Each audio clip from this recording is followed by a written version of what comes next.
algunas aportaciones de los católicos al servicio del progreso de la humanidad.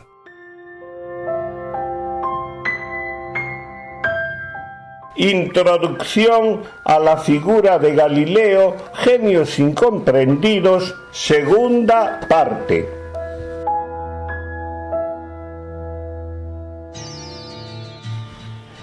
Como ya dijimos en el vídeo anterior, no es raro que un genio encuentre incomprensión por parte de instituciones o de grupos. Contra lo que se quiere hacer creer, el llamado caso Galileo no es ni el único caso, ni el más dramático tampoco. Pero dejemos hablar a la historia maestra de la vida con dos ejemplos concretos. El primero es el de Gregorio Juan Mendel, monje agustino y fundador de la genética. Como se nos informa en la enciclopedia biográfica en línea, los avances científicos posteriores a su época han puesto de relieve que las leyes de la herencia de Mendel constituyen una simplificación de procesos que a menudo son mucho más complejos que los ejemplos proporcionados. Sin embargo, estas leyes sirven todavía hoy como base fundamental para la ciencia de la genética, que no habría nacido sin los descubrimientos de Mendel. El método con el que verificó sus experimentos fue rigurosísimo y sirvió de modelo también a las investigaciones que en gran número se desarrollarían en este campo. El padre Mendel fue un incomprendido hasta el punto de que en su vida no se le reconoció la importancia de su aportación. ¿Acaso fue la Iglesia Católica la responsable de esta ceguera y de esta injusticia? Para nada.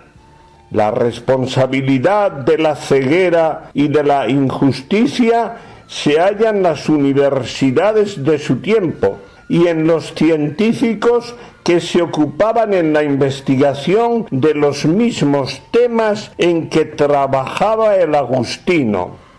Solo unos pocos años después de su muerte se reconoció la importancia del que ha pasado a la historia como fundador de la genética y se ha dado a las leyes de esta disciplina el nombre del fraile. Son las leyes de Mendel.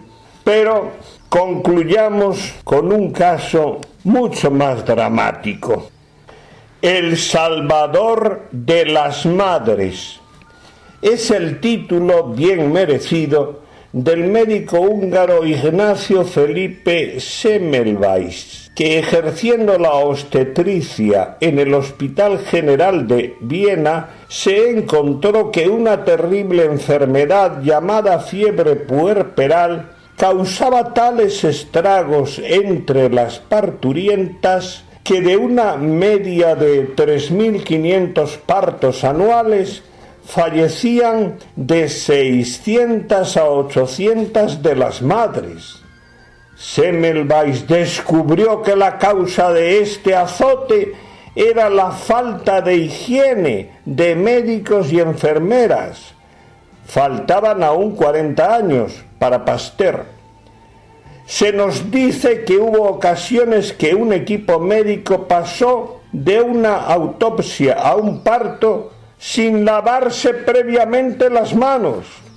El caso es que nuestro protagonista obligó a colocar un cuenco con un líquido desinfectante para que todo el personal sanitario se lavara allí las manos antes de entrar a la sala de partos. Y así, en 1848, primer año de entrada en vigor de dicha medida, el número de fallecimientos de las madres descendió espectacularmente. En los meses de marzo y agosto, por ejemplo, no falleció ni una sola de las parturientas. Pero posteriormente sucedió todo lo contrario de lo que se podía esperar. Semmelweis se vio rechazado del Hospital de Viena, que no renovó su contrato de trabajo. Se vio desautorizado por las eminencias médicas de su tiempo. Solo los resultados seguían dándole la razón. ¿Qué explicación puede tener el rechazo sufrido por este gran médico por parte no de la Iglesia Católica, sino más bien de sus colegas? Explicaciones hay, aunque solo parciales, para un fenómeno de esta magnitud. Explicaciones como la extravagancia de su carácter, sus nulas dotes oratorias a la hora de explicarse, el hecho comprensible de que antes que aceptar que ellos, médicos y sanitarios en general, eran los culpables involuntarios de la matanza de tantas madres, estuvieran dispuestos a aceptar cualquier otra explicación del origen de la fiebre puerperal.